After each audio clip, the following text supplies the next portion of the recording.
بسم اللہ الرحمن الرحیم السلام علیکم۔ آج 14 اکتوبر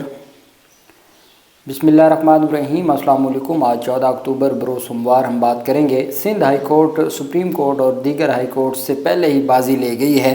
آئینی ترامیم سے متعلق درخواست پر سماعت ہوئی اور اس میں جو فیصلہ سامنے آیا ہے اس کی تفصیل میں آپ کے ساتھ شیئر کروں گا۔ سابق سینئر ایڈوکیٹ تھے اور سابق وہ ایڈیشنل اٹارنی جنرل تھے، انہوں نے آئینہ دکھایا ہے بلاول زرداری کو آئینی ترامیم سے متعلق، اس کی تفصیل بھی میں آپ کے ساتھ شیئر کروں گا۔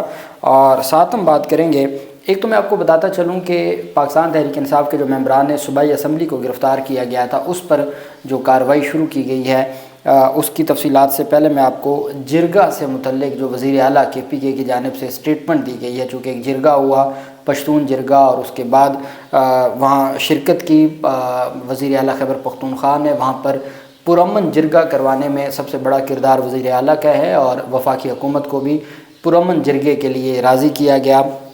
وزیر اعلیٰ علی امین گنڈا پور نے پشتون جرگے پر اسمبلی کو اعتماد میں لینے کا فیصلہ کر لیا ہے۔ آج اسمبلی اجلاس میں وہ جرگے کے مطالبات پر بات کریں گے۔ وزیر اعلیٰ کا کہنا تھا کہ اللہ تعالیٰ کی ذات کا مشکور ہوں کہ پختون جرگہ امن اور خیریت سے اختتام پذیر ہوا۔ بحیثیت میزبان میں نے انتہائی مختصر وقت میں بہترین سہولیات فراہم کرنے کی بھرپور کوشش کی۔ علی امین گنڈا پور نے کہا کہ تمام اقوام کے مشیران اور تمام پارٹیوں کے نمائندگان نے باہمی مشاورت کی۔ بحیثیت وزیر اعلیٰ خیبر پختونخوا آئین اور قانون کے دائرہ کار میں رہتے ہوئے ان تجاویز پر عمل درآمد یقینی بنانے کی بھرپور کوشش کروں گا۔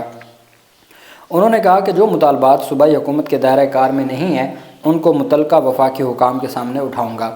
وفاق اور دیگر حکام کے ساتھ بیٹھ کر ان مسائل کے حل کے لیے ہر ممکن کوشش کی جائے گی۔ حکومت اور ریاست کا فرض ہے کہ وہ عوامی امنگوں کو مد نظر رکھتے ہوئے مسائل کو حل کر کے ان کو مطمئن کرے۔ وزیر اعلیٰ کا کہنا تھا کہ ان تمام امور پر صوبائی اسمبلی میں تفصیلی بات کروں گا۔ پوری اسمبلی کو کمیٹی کا درجہ دے کر مجھے اس کا سربراہ بنایا گیا ہے۔ تمام حکومتی اور اپوزیشن پارٹیوں کے ممبران سے مشاورت کی جائے گی اور ان کی تجاویز کو زیر غور لایا جائے گا۔ میں سمجھتا ہوں کہ یہ جو کام ہوا ہے، جس طریقے سے چونکہ وفاقی حکومت نے ڈائریکٹ احکامات دیے تھے اور اس کے بعد پھر وہاں پر شیلنگ بھی کی گئی، 3 لوگوں کی قیمتی جانیں ضائع ہونے کا بھی سامنے آیا تھا کہ 3 قیمتی جانیں ضائع ہوئی ہیں اور کئی معصوموں کے بارے میں آیا تھا وہ زخمی ہوئے ہیں۔ تو اب بہتر یہ ہے کہ اور وفاقی حکومت چونکہ ڈائریکٹ احکامات دے رہی تھی، پشاور ہائی کورٹ کی جانب سے بھی کوئی رسپانس نہ آیا۔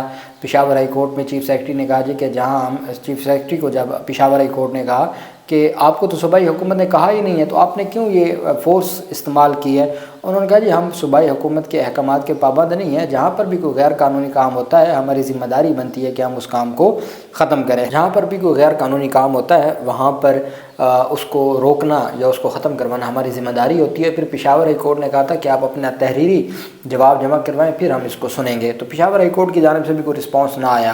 فورس رکوانے کے لیے بھی پشاور ہائی کورٹ سے رجوع کیا گیا تھا، پھر بھی کچھ نہ ہوا۔ پھر علی امین گنڈا پور نے محسن نقوی کو بلایا، ایک جرگہ وزیر اعلیٰ ہاؤس میں ہوا اور اس کے بعد پھر یہ ساری چیزیں سامنے آئیں۔ تو میں سمجھتا ہوں کہ اس میں علی امین گنڈا پور کا جو بہتر اچھا بطور وزیر اعلیٰ اور پختونخوا کے وزیر اعلیٰ ہونے کے ناطے اور عمران خان کے بطور ریپریزنٹیٹو انہوں نے حق ادا کیا ہے اور بہتر انداز میں سارے معاملات حل ہوئے ہیں۔ دوسری طرف جو اہم پیشرفت سامنے آئی ہے وہ پاکستان تحریک انصاف کے جو کارکنان کو راولپنڈی میں جب پاکستان تحریک انصاف کا مختلف احتجاج ہوئے تو وہاں پر ایم پی ایز کو بھی گرفتار کیا گیا تھا۔ ان ایم پی ایز کے ایک تو پروڈکشن آرڈر جاری کیے گئے تھے اسپیکر پنجاب اسمبلی کی جانب سے۔ پاکستان تحریک انصاف کے احتجاج میں ارکان پنجاب اسمبلی کی اسپیکر کی اجازت کے بغیر گرفتاریوں پر تحقیقات شروع کر دی گئی ہیں۔ ستمبر میں پی ٹی آئی کی جانب سے راولپنڈی احتجاج کے دوران ارکان اسمبلی کو اسپیکر صوبائی اسمبلی کی منظوری کے بغیر گرفتار کرنے پر تحقیقات کا آغاز کیا گیا ہے اور اس سلسلے میں سی پی او راولپنڈی خالد حمدانی نے متعلقہ حکام سے ذمہ داران کا تعین کر کے احکامات پر عمل درآمد نہ کرنے سے متعلق رپورٹ طلب کر لی ہے۔ تفصیلات کے مطابق PP-19 سے منتخب رکن صوبائی اسمبلی پنجاب تنویر اسرم کو 28-29 ستمبر کے احتجاج کے دوران دہشت گردی کی دفعہ اور دفعہ 144 کی خلاف ورزی کے 2 مقدمات میں گرفتار کیا گیا۔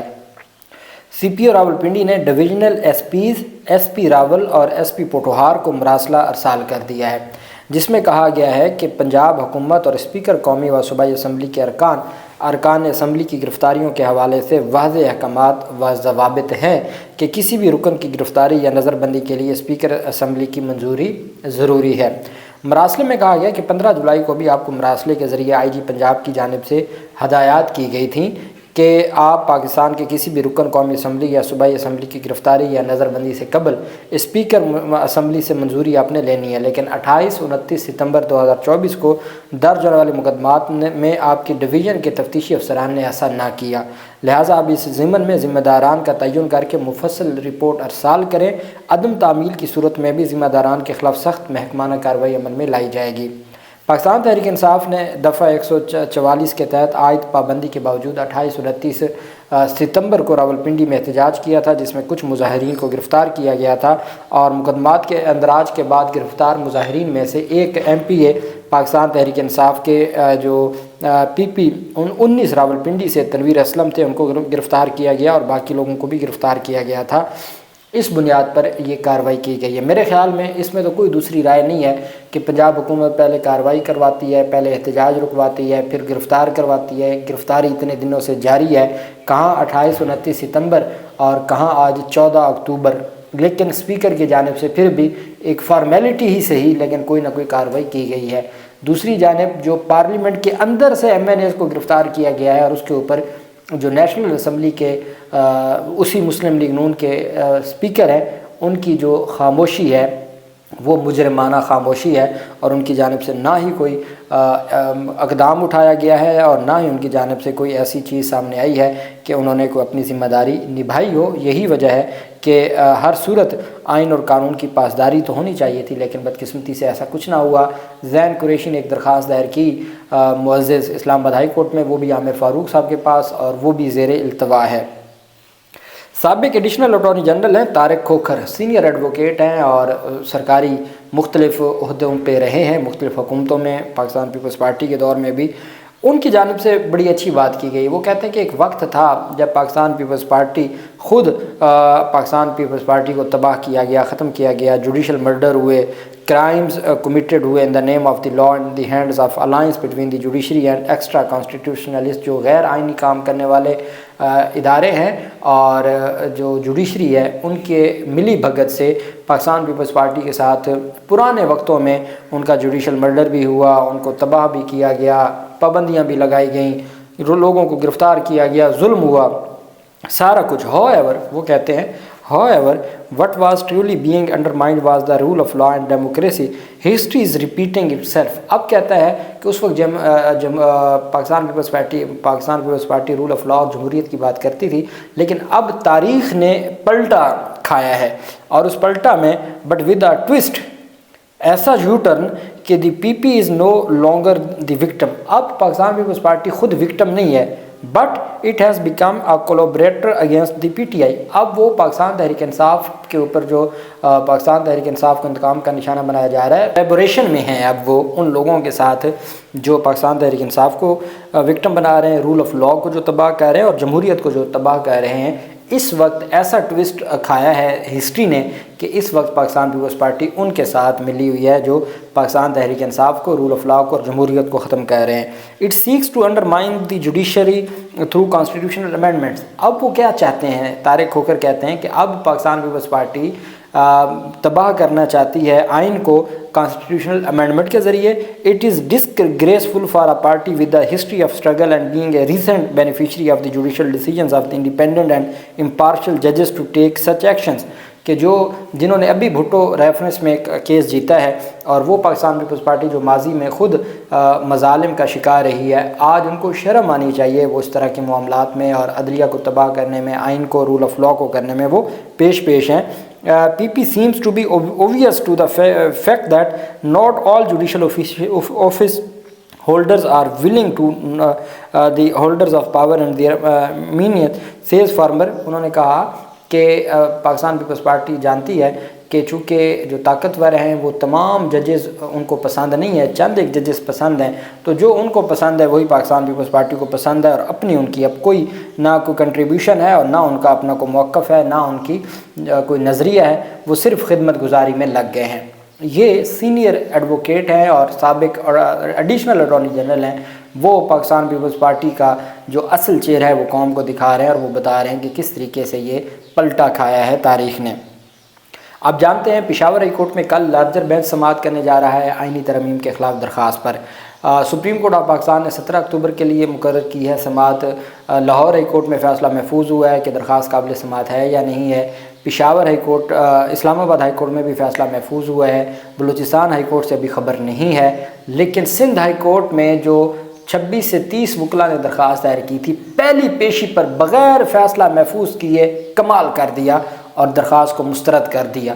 میں سمجھتا ہوں کہ سپریم کورٹ اور تمام ہائی کورٹس سے سندھ ہائی کورٹ بلاول زرداری کی سندھ میں جو سندھ ہائی کورٹ ہے وہ بازی لے گئی ہے۔ انہوں نے سیدھا ہی درخواست کو مسترد کر دیا ہے، نہ محفوظ کرنے والا کو معاملہ کیا، نہ نوٹس کیا ہے۔ عدالت نے مجوزہ آئینی ترمیم کے خلاف درخواست مسترد کر دی۔ عدالت نے کہا کہ جب ترمیم ہوئی نہیں ہے تو عدالت کیسے مداخلت کر سکتی ہے۔ اب یہ بھی وہی درخواست تھی کہ حضور والا ہماری آپ سے یہ استدعا ہے کہ مہربانی کریں آپ وہ پبلک تو کروائیں۔ اب بلاول نے پبلک کیا ہے اپنے ویب سائٹ پر، ان سے لوگ پوچھ رہے ہیں کہ بھئی اس میں ہمیں ٹائم بتائیں کہ کب تک ہم نے اپنی آراء آپ کو جمع کروانی ہے، اس میں ٹائم لائن کیا ہے، کس ای میل پہ ہم نے آپ کو اپنی آراء بھجوانی ہے۔ آپ نے جو ہمیں پبلک کیا ہے ڈسکشن کے لیے، تو ہم عوام پبلک ایٹ لارج اپنی آراء بھی تو دے گی نا، وہ بھی تو بتائیں کس پلیٹ فارم پر، کتنے کو ہفتہ ہے، 10 دن ہے، مہینے ہیں، کب تک ہم نے اس کے اوپر مشاورت مکمل کرنی ہے۔ وہ چپ ہے چونکہ انہوں نے تو فارمیلٹی پوری کی ہے۔ اب یہاں تھا کہ پبلک تو کریں، کوئی مجوزہ آئینی ترمیم کا مسودہ ہے تو اس کو پبلک تو کریں۔ یہ درخواست تھی، عدالت نے کہا جب ترمیم ہوئی نہیں ہے تو عدالت کیسے مداخلت کر سکتی ہے، ترمیم سے پہلے کیسے تعین کریں کہ قانون کے مطابق ہو رہی ہے یا نہیں ہو رہی۔ وکیل درخواست گزار نے کہا کہ آئینی ترمیم کا ڈرافٹ اسمبلی میں لایا گیا ہے۔ سندھ ہائی کورٹ کے چیف جسٹس محمد شفیع صدیقی نے ریمارکس دیتے ہوئے کہا کہ یہ تو آپ درخواست لے کر یہاں آ گئے، اسمبلی میں بیٹھے 24 کروڑ عوام کے منتخب نمائندے ہیں۔ Practice and procedure act per supreme court کی ججمنٹ پڑھی ہے۔ وکیل نے کہا کہ practice and procedure act per supreme court کی ججمنٹ پڑھی ہے۔ عدالت نے ریمارکس دیتے ہوئے کہا کہ اس کے باوجود آپ نے ایسی درخواست دائر کرنے کی جسارت کیسے کی ہے، یہ درخواست کیسے قابل سماعت ہے۔ وکیل نے کہا کہ آئینی ترمیم عوامی حقوق کے خلاف اور عدلیہ پر حملہ ہے۔ عدالت نے کہا کہ کس قانون کے تحت مسودہ بار کونسل کے سامنے پیش کرنے کا حکم دیں۔ 3-4 لائنیں لکھ کر درخواست دائر کر دی جاتی ہے، پھر اخبارات میں خبر لگ جاتی ہے۔ سپریم کورٹ کے 5 رکنی بینچ کے فیصلے کے خلاف ہم کیسے جا سکتے ہیں، اس وجہ سے ہم آپ کی درخواست کو نہیں سن سکتے، اور پریلیمینری اس درخواست کو نہ فیصلہ محفوظ کیا ہے، نہ نوٹس کیا ہے، نہ اس کو آگے بڑھایا ہے۔ اس وجہ سے میں کہتا ہوں کہ سندھ ہائی کورٹ بازی لے گئی ہے اور انہوں نے ٹو دا پوائنٹ ڈسکشن کی اور درخواست کو خارج کر دیا ہے۔ واقعی بلاول کامیاب ہو گئے ہیں سندھ کی حد تک۔ اللہ پاک پاکستان کا حامی و ناصر ہو۔ بہت شکریہ۔ اللہ حافظ۔ پاکستان زندہ باد۔